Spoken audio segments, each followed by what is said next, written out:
Good morning, good afternoon, good evening, depending on where you're listening from in the world. My name is Jacqueline Dixon, and you're tuned in to the Ordinary People Show. Ordinary people can do extraordinary things. And we're broadcasting live on GBKM FM TV network from Toronto, Canada. I'm extremely excited to be in studio this week. Why? Because I missed you guys dearly last week. For my avid listeners and followers, you know that I was not in studio last week because I had to play it safe. Had to make sure that I was well. I was feeling just a little bit off. And what do you do when you feel off? Ladies and gentlemen, you stay home. Stay home and make sure that it's just either a passing thing or you get whatever necessary treatment that you might need to get for whatever ailment might be taking over your body. And I just want to make sure that I'm always doing the right thing when it comes to health matters, especially in a very delicate time like this. As you know, we're all experiencing a pandemic and we're all experiencing it together, and we all need to do our part in a very serious way to ensure that we help to reduce the spread of COVID-19 and any other variants that might be spreading around our community. So do your part. Ladies and gentlemen, again, thank you so much for tuning into the Ordinary People Show today. I've got an exciting show for you. Listen, I might have been away physically away, but spiritually I'm never away from my listeners and viewers, and never really away from the GBKM studio and the news that we always aspire to share with you on a daily and weekly basis. GBKM FM is proud to let you know that we have launched or expanded our network, of course. We have a brand new website that I'm so excited about. For those of you who are listening to us on our web radio, which is www.gbkm.fm, hello to you. For those of us who are following us on our Facebook, which is Great Benin Kingdom, thank you so much for watching and tuning in today. And for those of you who've made it over to our brand new platform, which is gbkm.tv,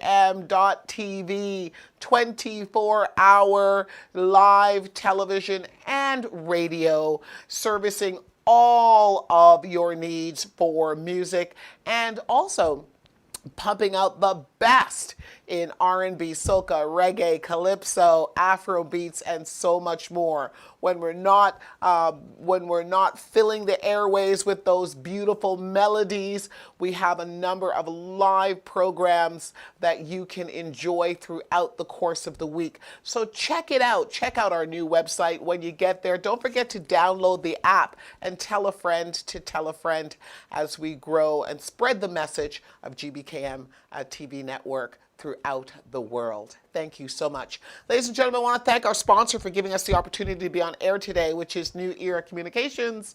New Era Communications is a professional speaking and sales training platform dedicated to the training of up-and-coming entrepreneurs and sales professionals. Are you looking to increase the revenues for your business? Are you an entrepreneur that's struggling with the sales process? Don't hesitate to contact neweracommunications.ca and find out how you can increase your knowledge on the sales process so that you can start enjoying that gift that keeps on giving. Ladies and gentlemen, as you know, for those of you who follow me on social media, we've got a fantastic show in store for you. It's all about hate. Yeah, the rise of hate, or preferably, or in my opinion, the fall of it is what I would hope. But we're going to be talking today about the rise of hate crimes and hate-related groups in Canada. I know that we've been paying close attention to our cousins south of the border, but it's now time to start paying attention to what's happening in our own backyards. And I've got two gentlemen that are waiting in the wings right now from Anti-Group, the website antigroup.ca, but the organization is the Canadian Anti-Hate Network. And these two gentlemen are waiting to come on right after our first commercial break. We're going to be dissecting this step by step, ladies and gentlemen, so we can understand exactly what is happening on our own shores and how we as a community can get involved to provide some solutions. I'm so looking forward to this interview. Don't go anywhere. We'll be right back after this quick commercial break. GBKM TV, the station with a vision. GBKM TV, the station with a difference now. Slim Flex said so. Big up Ghana, up. GBKM TV, the station with a vision. GBKM TV, the station with a difference now. Slim Flex said so. Big up. Hello and welcome back, ladies and gentlemen. Welcome back to the Ordinary People Show. I'm your host, Jacqueline Dixon, here each and every Saturday from 12:30 to 1:30 p.m. Eastern Standard Time. Let's get into it, ladies and gentlemen. Let's get into the topic of discussion today, which is, mind-blowing. Remember, what we're here to do on the Ordinary People Show is to educate, inspire, and empower. Today is all about education today, okay? And I want you to sit back and I want you to have an open mind. And I want you to tell a friend, like and share the video. If you're watching it live or if you're watching it on demand, do the same, like and share it, because your life, I'm sure, will never be the same after today's message. Ladies and gentlemen, let's take the time to introduce my two guests that we have. And my two guests that are coming to us virtually today are from the Canadian Anti-Hate Network. And I first want to introduce, of course, Mr. Bernie Farber. Mr. Bernie Farber. Hello, good afternoon, Bernie. How are you? I'm fine, Jacqueline. How are you doing? Thank you for having me on your show. Thank you so much. And you are a board member, of course, with the Canadian Anti-Hate Network. But you actually, I think you're chairman of the board. Am I correct, Bernie? I am the chair of the board, but don't tell the late Frank Sinatra. Awesome. Good stuff. And before I introduce my next guest, which is your associate, Bernie, can you tell us a little bit about your background as far as your responsibilities to the antigroup.ca are concerned, Sure. and how you came about to fill the role of chairman of the board? Absolutely. I have been working in the area of race relations and human rights for more than 3 decades. I started off here in Toronto with the Canadian Jewish Congress back in 1984 and became eventually their chief executive officer, and was in that realm that I work with racialized communities, ethnic communities, minority communities, in terms of identifying civil rights issues, human rights issues, and most importantly, hate mongers that were out there that were targeting our communities. We always felt that we would be much safer in numbers, much safer as communities coming together to deal with these issues. And we had some good successes back in the 80s and 90s and the early 2000s. I left the Canadian Jewish Congress in 2011 and took the helm of the Paloma Foundation that worked with Indigenous people and homeless youth. I stayed there for a few years and went from there to the Mosaic Institute, which is an organization that brings together communities, different communities that have been at loggerheads with each other. And we used to provide a platform, if you will, a place for them to meet and to have civil discussions where they can work issues out. I retired, actually, that's what they tell me, about 3 years ago. I call it rewired with Jacqueline as opposed to retired. And what we discovered was as hate was rising, as white supremacy was on the rise, as neo-Nazism was on the rise, we actually did not have an organization to monitor and to act, as, if you will, as a fence of protection for racialized communities out there and ethnic groups that find themselves the target of these bullies and these bigots. And so, along with a couple of individuals, we established what became the Canadian Anti-Hate Network. Evan Balgord is our executive director. Richard Warman sits on the board with us, as does Nigel, Sue Gardner, Kurt Phillips, who is out west, And we I think I mentioned Richard Warman, who is helps us understand the legal implications of what we're doing, and we have a vast advisory board of men and women who have been steeped in understanding and dealing with race relations and hatred. People like Dr. Karen Mock, Dr. Barbara Perry used to be on our board, Olivia Chow, Phil Fontaine, the former Grand Chief, and many, many more. And so we have now become boots on the ground, if you will. We are the organization that confronts hatred, that exposes hate, and we do the best that we are able to protect vulnerable communities out there. Fantastic. Thank you so much for that in-depth analogy of what you've been doing for the last, 30 years, 40 years even. That's 30 fantastic. years. To know that we've had an individual like you in our community that has been so deeply involved in wanting to make a difference in a very touchy, sensitive area such as race relations. You know, most people do try to shy away from it because it's one of those taboo subjects that nobody kind of really wants to get their hands dirty in. But kudos to you for taking on this challenge head on. Thank you. Now, you're also here today with your associate, which is Mr. Nigel Barif. And I want to introduce Nigel to my ordinary people, listeners, and viewers. Good afternoon, Nigel. How are you? Good afternoon, Jacqueline. Thank you so much. Greetings. Thank you so much for having me here with you today. Awesome. Listen, unlike the chairman of the board, I'm going to read your bio because you come from a very interesting background as well, and I think that you bring a lot of value to not just this organization based on your background, based on your educational background and your employment history as well, but of course you are you're clearly an individual who would be a visible minority that has probably most likely experienced racism head on.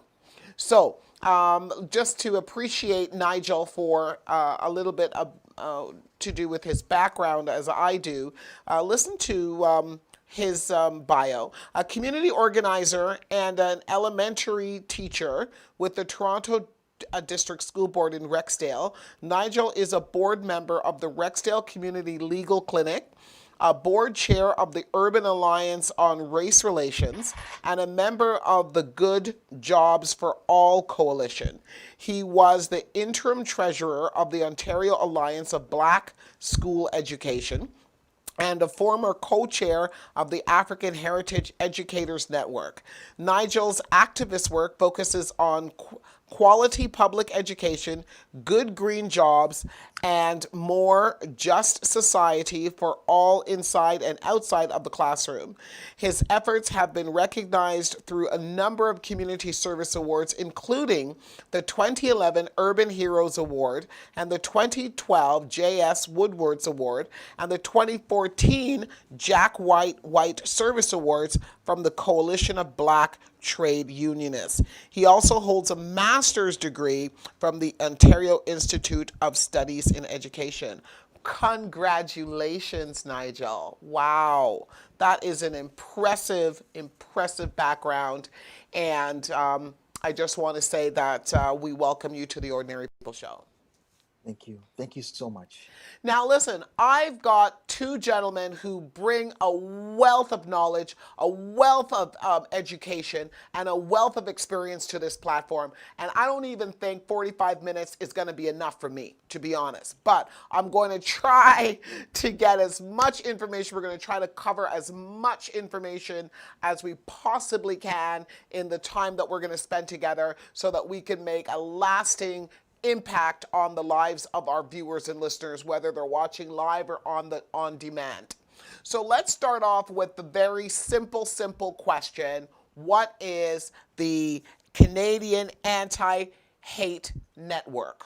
What is that network? So the network, Jacqueline, is a group of individuals who have come together in order to expose and confront white supremacy, hatred, bigotry, and neo-Nazism. There are approximately now 4 full-time workers, a number of contract workers, a large advisory board.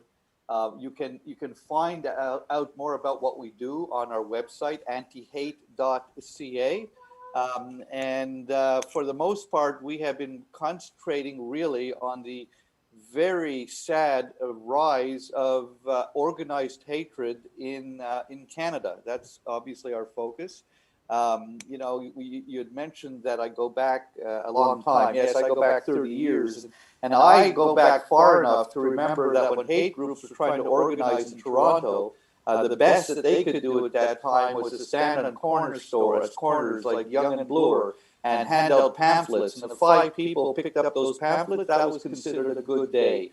Their messages were, of course, hateful and disgusting, but they didn't have much of a vehicle with which to spread their nonsense. Today, we're in a whole different kettle of fish. Today, because of online media, social media, Facebook, Twitter, TikTok, you name it, anyone with a bone to pick, anyone with hatred in their heart can simply go online, they can create a website, they can go on to places, websites that thousands and thousands of people access, and literally with the push of a key can send out hateful, disgusting information that attacks people of color, that attacks Jews and Muslims, LGBTQ plus people, and they've risen to proportions today that one wouldn't have dreamed possible before. So that's what brought the Canadian Anti-Hate Network into being. We work with all like-minded groups and communities, and we have become, thankfully, I think, a force for good in this country. That's wonderful. Thank you so much for that. Now that I have a better and much more clear understanding of exactly the purpose of this group, I thank God for it. And the reason why I'm saying that is because, I've been in media for a minute now, and I've interviewed and I've had the distinct pleasure of interviewing some very high-profile individuals within our community and within our government. And I've interviewed current police chiefs. I've interviewed the head of the human rights on multiple occasions, but I've never interviewed or had an interview with an organization like yours. And this is the type of organization that the individuals that I have interviewed in the past, like the head of Human Rights Ontario, current police officers and police chiefs and so on and so forth, politicians, I have to assume that they rely on organizations like yours to keep them abreast of what is actually brewing in the grassroots community, what's happening on the ground. You used a term, Bernie, called boots on the ground, and I can really relate to that term because that tells me that you are a hands-on organization that is confronting these issues and these groups head-on. Now, in saying that, I want to bring to you, because I have a number of different questions and scenarios to bring to your attention in hopes of getting some concrete answers from your organization. In saying that, let's just set the stage a little bit for some of our viewers and listeners that are just tuning in. A week and a half ago, 2 weeks ago, approximately, we saw something that 99% of us, I have to say, I'll go so far as saying 99% of us, probably thought we would never see in our lifetimes. If somebody had asked us at any point during our life, do you ever see or could you ever contemplate a large group of hate-filled individuals storming the U.S. Capitol in the process of trying to overthrow the current government and carry out an insurrection?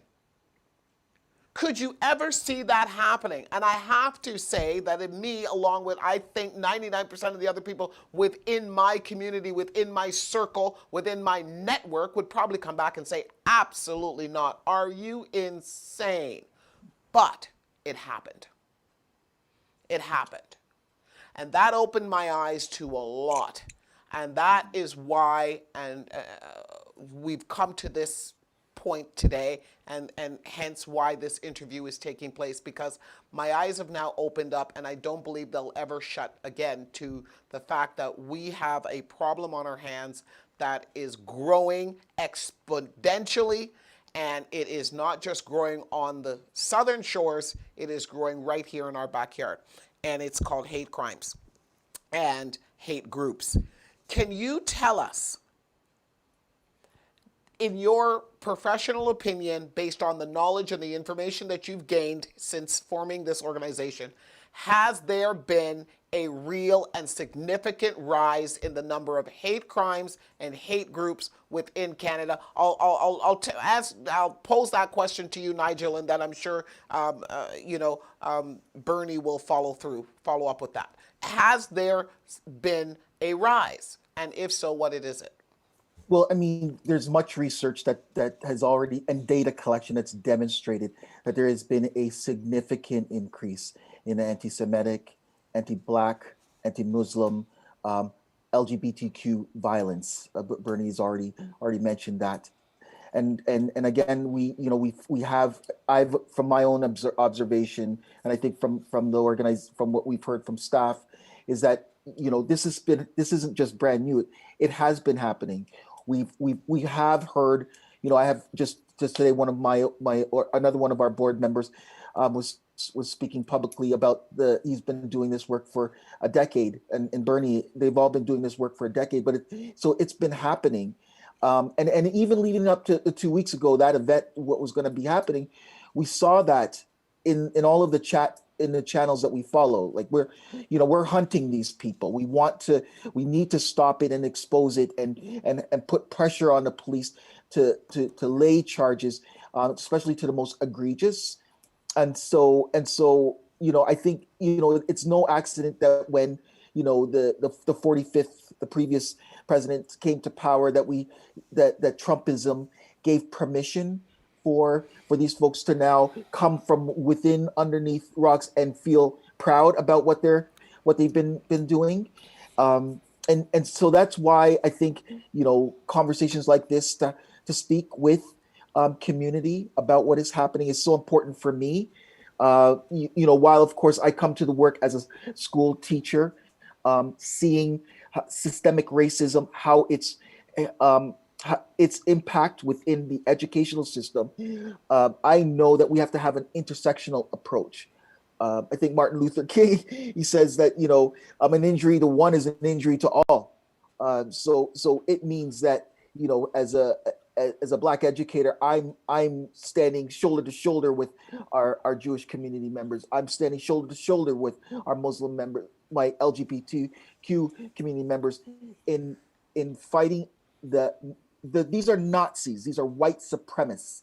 These are people that want to perpetuate violence. Let's not forget that we did have six Muslim men that went to worship at their place of worship that were shot in their back. We've now seen a Canadian paramilitary person that tried to crash through the gates on Parliament Hill. We saw Alex Semessian down, that killed 10 of our citizens here in the city of Toronto.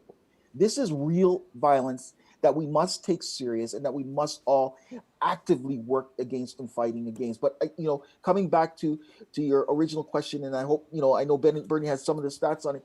There's been a significant rise in this kind of hate, despicable behavior, criminality here in our country.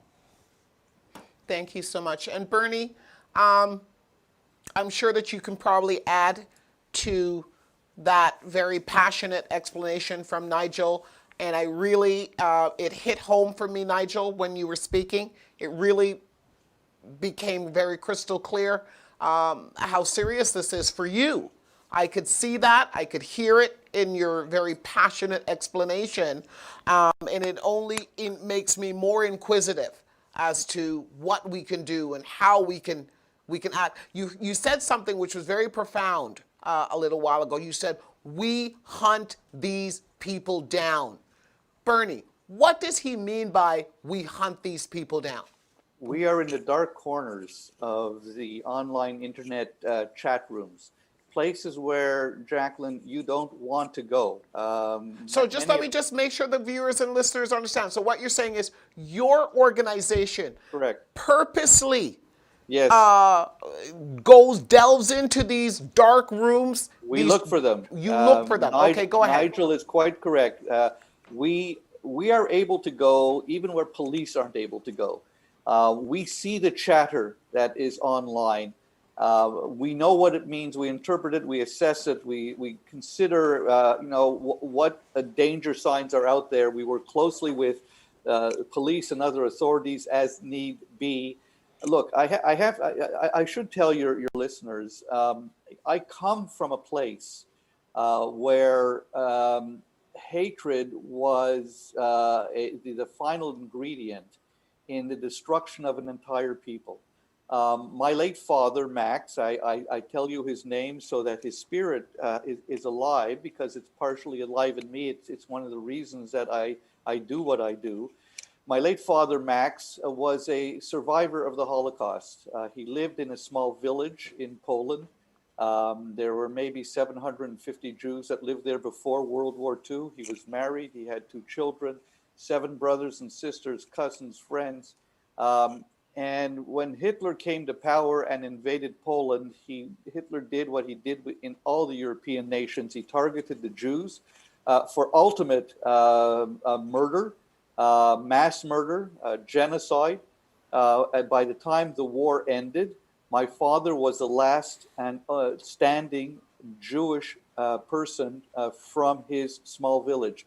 All the others, his wife, his 2 children, his 7 brothers and sisters, his friends, there was nobody else.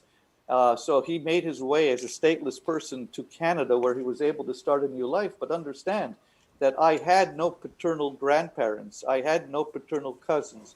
I had no paternal uncles or aunts. I grew up in the shadow of genocide. I grew up in the shadow of hatred. And so it became, I believe, incumbent upon me as a person who understood what hatred was, even though my skin is white, and Nigel and I've had talks about this all the time, that we can stand in each other's shoes. The pain that we feel is the same pain. It's different for Nigel because he can't rub his skin color off. But people know, when people know who the Jews are. And I can tell you, when I grew up, and I grew up in this relatively small town of Ottawa, where there were maybe 3,000 Jews altogether. I was one of only 1 or 2 Jewish children in my school. A day did not go by that I didn't get bullied because I was a Jew, that I didn't get picked on, that there wasn't an anti-Semitic act. So I know viscerally the feeling of what it is to be hated.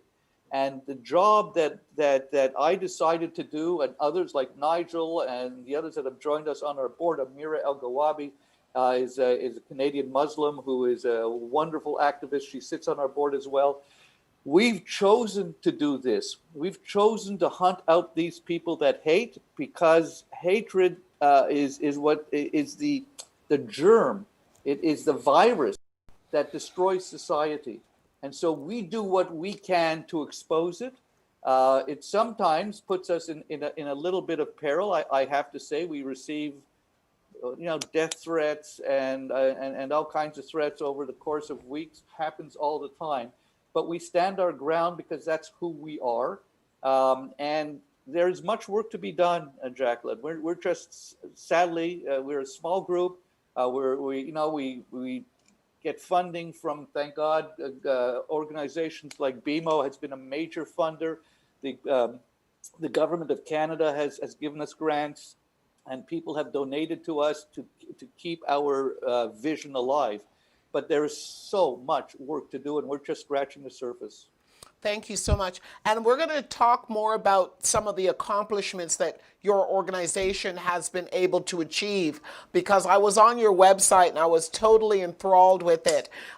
You guys have some wonderful accomplishments that you can boast that come from a direct result of your investigative research and exploring these areas that you would call, you know, the deep dark web, and finding these chapters or these little nucleuses of hate groups that are either formulated and thriving or trying to start up, and you expose their organizers, you expose that network, and you've been fortunate enough to shut down a few. We're going to talk about that before the show wraps up. But what is clearly evident is that, yes, hate crime and hate groups are on the rise here in Canada, and our government has finally recognized that. I want to bring this I just want to share this information with you and get your feedback on some of the attempts, or one of the attempts that we know that government has currently made. Whether or not it has resulted in any real tangible solutions, I don't know. Maybe you can speak to that. But it seems that in response to the Quebec City attack, the House of Commons Heritage Committee, they called for a national strategy against racism and hate crimes.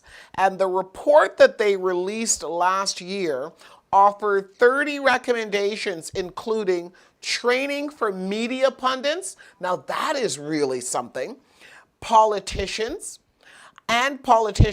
about how to portray certain religious groups and racial groups, and how our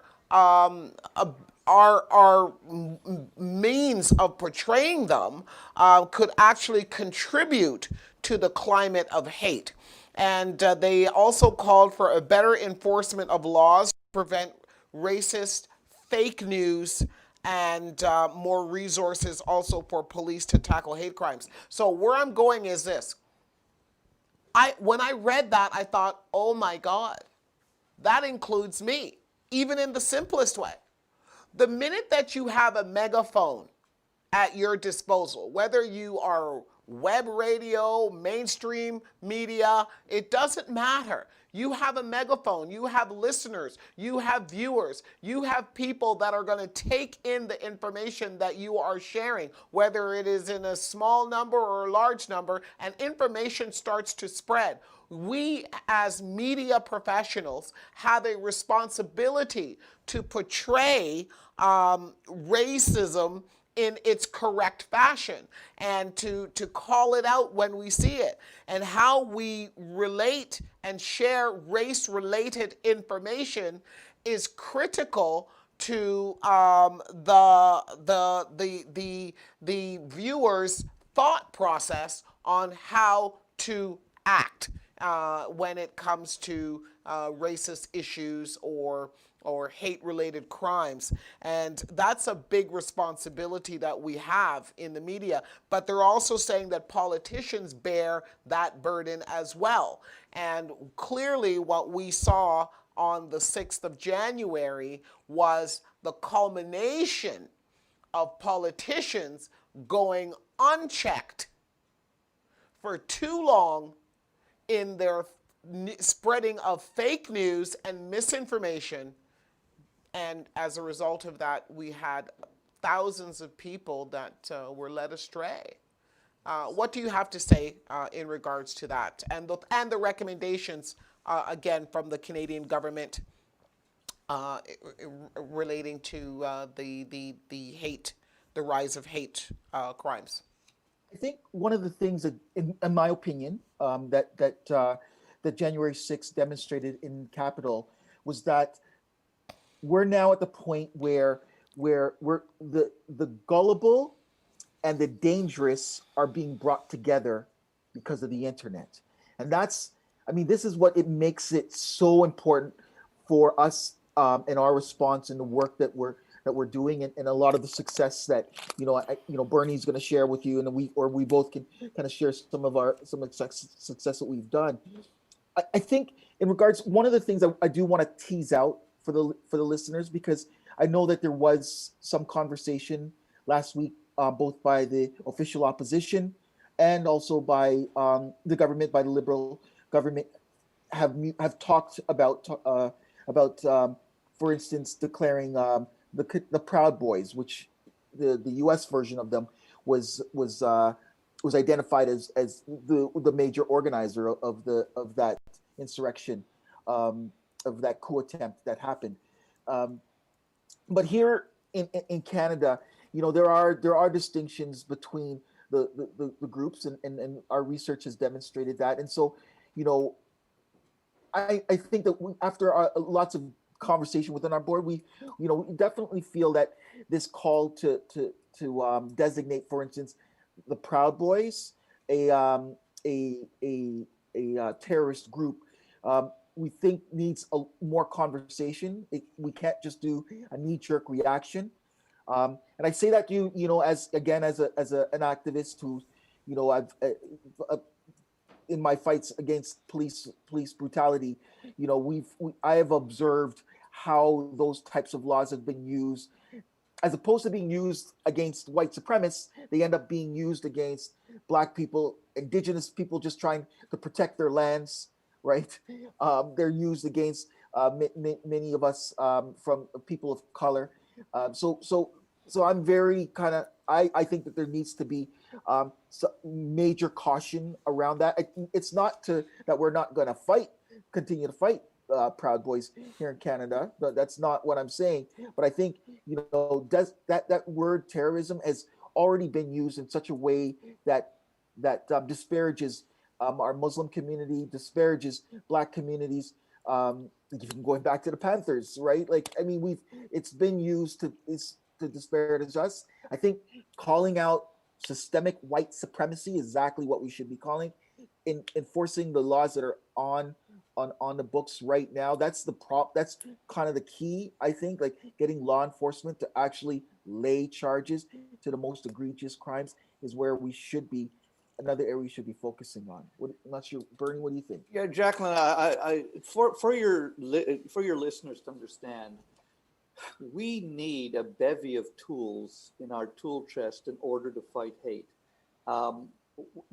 It's kind of a bit of a double-edged sword sometimes. We have to work with police, even though we know that sometimes within police services, there might be those that carry even white supremacist ideas. We know that we have seen it, for example, in the Canadian military, where by their own admission, they had 30 or more white supremacists within the military. And it's only been because of the work that we have done, where we've exposed that and pushed them to the edge, where they have finally taken action, and good on them for doing this, where they have now provided orders and regulations to get rid of hate mongers within the military. That's words. Now words have to translate to action. Another thing that we've missed, maybe 20 years ago or so, the police used to have what were called anti-hate units. These were dedicated units, like a homicide unit, for example, whose sole purpose it was to investigate hate and to bring charges. And it was that way much better understood by the police, much better controlled by the police, and they were able to take away because they had to work with affected communities. They had to go into the Black community and understand how hatred impacted them. They learned that way. It was an amazing kind of work that they were doing. We don't have those anymore. As of about 2007, those cities, Toronto, Ottawa, London, Vancouver, Winnipeg, that all used to have dedicated hate crime units within their police services, all gone. We need that but brought have back. they not? But it seems like, again, I just want to speak to these recommendations that they claim to have come up with 30 recommendations. Yeah, and by the way, Jacqueline, forgive me for interrupting, but one of the recommendations actually came from us, and one of them is, let's bring back dedicated hate crime units. Let's have regulations for online hatred. Right now, the big ones, Facebook and Twitter, people use that to promote hatred, and they do very little to nothing about it. If they're not going to be good corporate citizens, if the Mark Zuckerbergs of the world that own Facebook and the others that own Twitter are not going to self-regulate, then it's up to the government to regulate. This is one of the recommendations that we have made. And we're not just saying, a few $1,000s fine. If they can't get rid of the anti-black hatred, of the anti-Semitic hatred, they will be fined millions and millions of dollars. Well, what do you have to say to those who say that you're infringing upon their right to free speech? What do you have to say to those individuals? I'll tell you, quite simply, we have a balance in this country. This is a great thing about Canada. We had this balance between free speech and hate speech. Hate speech is not free speech. Hate speech is actually harmful speech. And so we have created law in this country that makes it a criminally indictable offense to knowingly and willfully promote hatred against an identifiable group identified by race, creed, color, nationality, and sexual orientation. We're not the only ones. Virtually every Western democracy have similar laws. Guess which country is the only one not to have anti-hate laws? United States? United States of America. And look what happened in the United States of America only 3 weeks ago. Wow. So the laws are there as a fence of protection, for sure. It's a balance between our inalienable rights to free speech, but also people do not have the right to point at me and say, you're a dirty Jew, or point at Nigel, or point at you, Jacqueline, because of the color of your skin.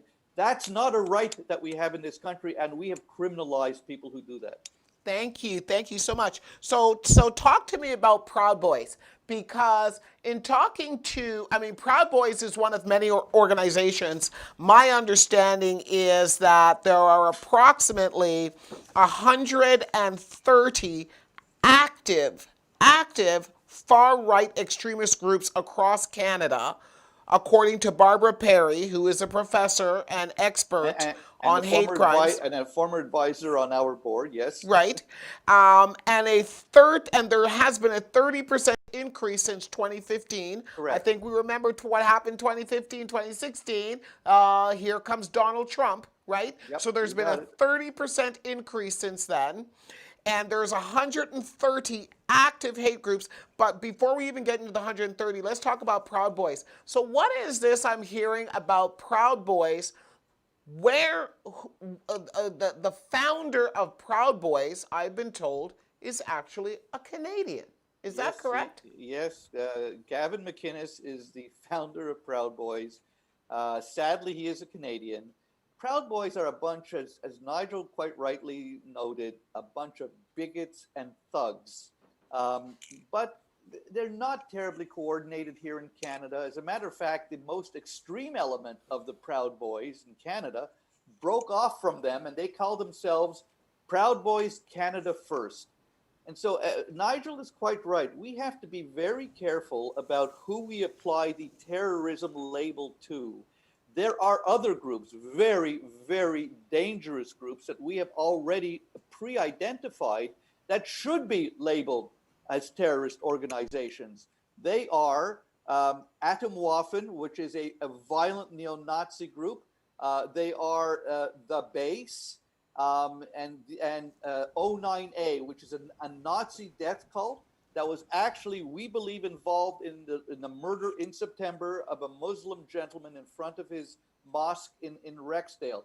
The police are still investigating whether or not that was a hate crime. We have insisted, from the information we were able to gather online, that this man belonged to this Nazi death cult, and that's why he committed the murder against this Muslim gentleman. Wow. So these are three groups that we know of that absolutely should be on the list. Wow. So, So you remember what happened up in Rexdale? Like I'm a school teacher. I grew up in Rexdale. My dad still lives there, right? So he was just sitting in front of his mosque, right, making sure that people were going inside and out, his place of worship, and he was like, I think he was like 60 years old, something along that. 60 years old. He was 60 years old. Yes. Minding his own business. minding his own business. And he lost his life in a violent, horrible, horrific way in front of his family and his friends. Right? So it's not some far off academic thought process that we're having here. This war is here on our laps, and we can no longer. We must take our blinders off on this. We cannot, and I'm sorry, like maybe I just don't allow for the excuse this for people to be gullible to say, oh well, this is really about anti-maskers, or this is about, I want more oil. Like, this is about hatred of people because of them either being Jewish, because they're black, because of who they love, because of their religion. That's what this war is about right now. Well, that's a strong word, war, and if that's where we where we've come to in our fight against racism, then so it be. But let me share some additional information with you. So my understanding, and correct me where I'm wrong, okay, guys? Most of these groups are organized around ideologies against certain religions and races, with anti-Muslim and anti-Jewish sentiments being the most common. So here we are, people of color, people like you and I, Nigel, who, most of us run around thinking we're the most hated group ever, right? We're the most persecuted people ever. When I don't know, according to my understanding, is that the ideologies actually are mainly centered around Muslim and anti-Jewish sentiments being the most common, followed by hatred for immigrants of any kind, um, and indigenous people, women, LGBT communities, and other minority groups. So where do we fit in? Where do black people fit in? I just want to know exactly where we fit in, because there's a good number. When I say us, I mean black people, people of color, Yeah. that think that we're the most hated. What's the truth on that? Well, look, I mean, there's an economic. Okay, I know that I didn't mean to make your members feel people when I use the war analogy. That's just where how I'm seeing it. Yeah. I don't mean to offend But folks. I that's don't believe okay. I'm a Just in the pacifist. same way that there was a war on crime and there's a war Right, on drugs, there can be a right. war on hate. That's Hey, yeah. okay. Yeah. Continue. So for me, there's no doubt that when you look at housing, when you look at um, work, decent work, when we look at economic outcomes, that the black community, that indigenous community are at the bottom of all of those lists. There's no, like, I think that that's not disputable. I think what we're seeing here, there has definitely been a significant increase in the attacks on our Jewish community, here in Toronto, here in Montreal. There's so many different examples of the attacks. We've seen, the lives that have been lost from both our Jewish community and our Muslim communities from violent attacks. So I don't, for me, it's an intersectional approach. And for me, again, as I said, bringing us back to the quote, from Martin Luther King: "An injury to one is an injury to all." I think, we have to be fighting this together, right? Even though I do recognize personally that, the Jewish community has seen the most significant increase in regards to the violent attacks, against their community and against their culture, all parts of their community, along with our Muslim community. I'm gonna support that. Bernie, sounds like you want to add Yeah, no, something to that. I just wanted people not to get too restful on the issue of whether or not the black community is under attack. The black community is always under a microscope by racists, whether it's in housing, whether it's having to do with economics. It's where you find an anti-black racist, you will inevitably always find an anti-Semite. Where you find an anti-Semite, you will inevitably probably always find an anti-black racist or an Islamophobe or a homophobe. They're all woven into the same fabric. And so when we talk about the need to come together intersectionally, as Nigel so beautifully put it, this is the only way to fight this war. This is a very strange war. We're fighting a war against hatred, and the way to fight a war against hatred is twofold. You have to confront it, and you have to love those that you're fighting with. And we have so much work to do just to bring the black and white populations together, Jews and Muslims together, indigenous people and Canadians together. Once we're able to have people walk down similar roads and have similar ideals, then we are better able to, that's our armor. That's our armor against hatred. Thank you. You know, and just to add to that before I move on to my next question, I support what you gentlemen have said 110%. And just to speak a little bit more to the rise in criminal incidents, I totally get what you're saying, Nigel, about the Jewish community being a group that has been constantly attacked, in some way, shape, or form, hate-related shape or form. It just so happens, this is my personal opinion, that people of color are just more vocal about it. And why am I saying that? Because statistics also show that 80 to 85% of hate crimes go unreported. 80 to 85%. So only 15% get reported. And that 15%, we kind of, a lot of the times we see people of color being the ones that say, hey, I was discriminated against, or I was pulled over, or I was arrested without cause, or I was treated in a certain fashion.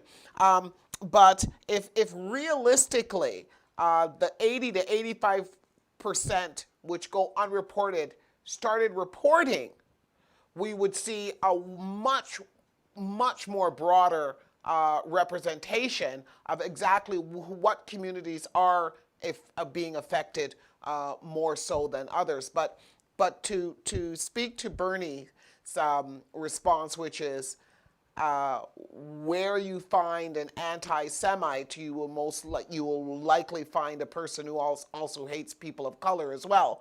100% I agree with that. 100% I agree. I don't think that it's possible to hate people of color and like indigenous people and like Jewish people. I think that your hatred is across the board. And this is why I when I do speak on this subject, I always like to reference this topic or reference this statement is when black lives improve, all lives improve.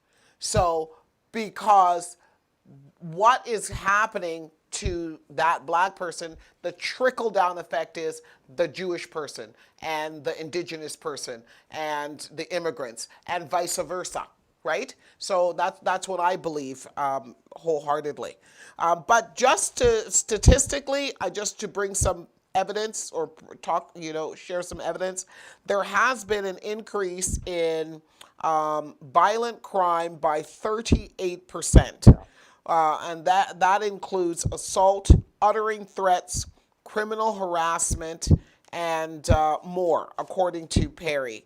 And most of the crimes documented by police are by individuals who are not currently part of a specific hate group, which suggests that it is much more pervasive than you think. Can you speak to that at all? Go ahead, Nigel. Well, I mean, mine is just more like from personally, again, examples that I'm acutely aware of.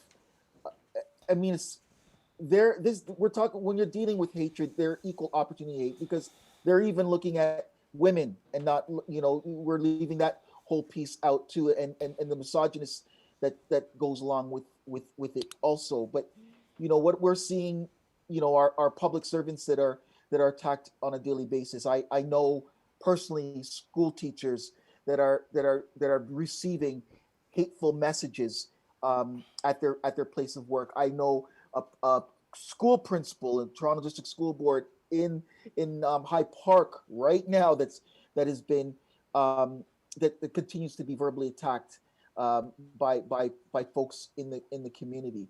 So it is pervasive in our society. We're not. This is not a overblowing it. I think January 6th is a perfect example of if we don't do something to reverse this, um, it will.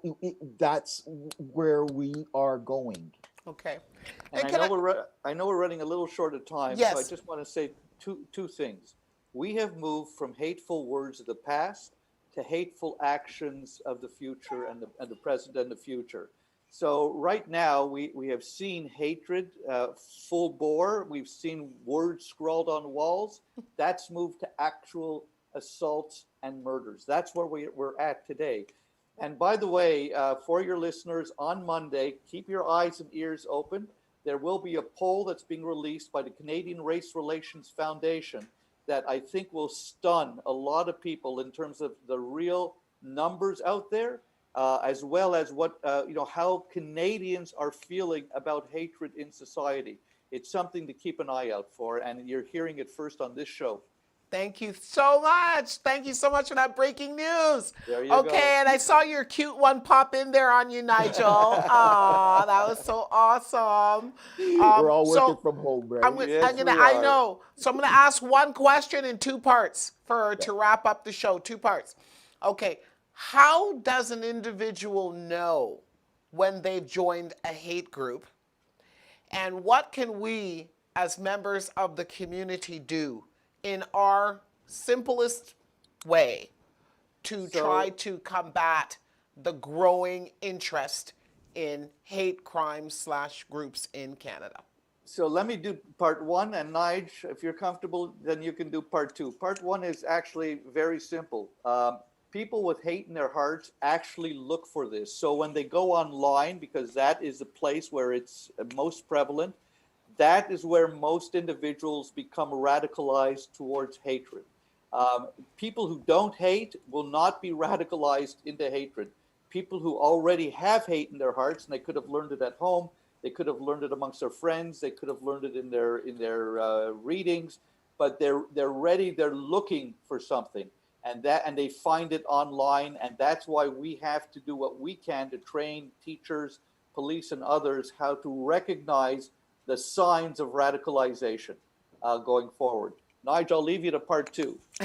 Yeah, no, I think that, well, no, I think Bernie, you really hit the nail on the head, which is about education for sure, and that's one of the, as a school teacher and as part of the network, why I'm so proud of the work that we're doing in developing these resources that can be used in public services and in different businesses or organizations to try to identify folks that are doing this, that are being drawn into it.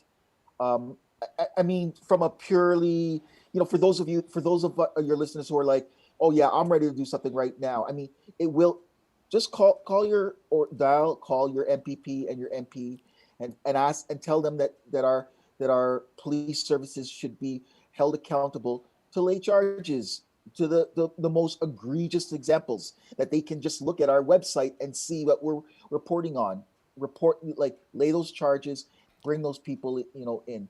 But I definitely think there's that advocacy piece. As a parent, we know that hate is taught. When a child is born, child is not, they are molded by their family and their community around them. So we know that we recognize, we have to be talking with our neighbors. We have to be continuing love. I know how corny this is going to sound, but love does conquer hate, and and I do believe that we need to continue to reach out to our neighbors, to our the community, and continue to talk about the kind of world we want, 50 years from now, 10 years from now, and start working that together. That's at the heart of where I'm coming from. But I know that we can do this. We have to for our children. You saw my 5-year-old, so he's my heart. Thank you. Thank you so much. Thank you so much, gentlemen, for that. And I would also urge my listeners and viewers to visit your website. It's very, very impressive. It gives some wonderful case studies and scenarios of situations that your organization have found yourself involved with and have come out with some great results. It talks about the fact that you've hunted down and identified a number of hate group nucleuses right here in Canada, and you've brought to justice a few of them as well, and so that they can face, the criminal proceedings that are attached with being involved in a hate group or acting on hate related violence. And so I'm very, very happy about what your organization has done. And now that I've become aware of it, I'm too happy to share it with others. Every time I talk about this, I will be sharing of your news and your information and your website with them. But I did notice something else when I went to your website, and it is mentioning the fact that you do require resources in order to keep yourself going and keep doing the good work that you do. And I want to implore that anybody watching this show, whether you're watching it live or watching it on the demand, to please visit this website and contribute with a donation of whatever kind you can to help keeping Nigel going and keeping the chairman of the board going on the projects that they have. I personally will be making a donation this week, and I encourage others to do the same. Okay. Antihate.ca. Thank you so much, Jacqueline. Thank you so much. Have a wonderful rest of the weekend. Thank you, gentlemen. We'll see you again soon. Bye-bye. Bye-bye. Ghana up. GBKM TV, the station with a vision. GBKM TV, the station with a difference now. Slim Flex said so. Big